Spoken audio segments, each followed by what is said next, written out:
काय नाव? छमी. बरं बरं. शिक्षण काय झालंय? BA in Marathi. माझं मराठीवर प्रभुत्व आहे.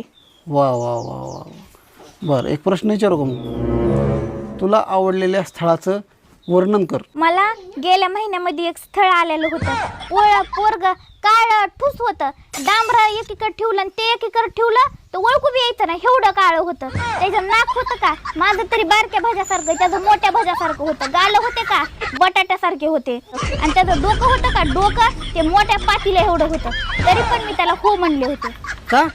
त्याला 100 एकर जमीन होती आणि त्याला गव्हर्नमेंट नोकरी होती म्हणून. मग कशामुळे तुटलं? पण पुन्हा त्याला त्याच्याच घरचे म्हणले आमचं बी एवढं काळं डूस पोरग आहे आणि तुमची बी काळी डूस पोरगी. लेकरू तर सगळं काळं डूस जमिनीत मातीत टाकलं तरी ओळखू यायचं नाही म्हणून त्यांनी ते म्हणले नगच आम्हाला.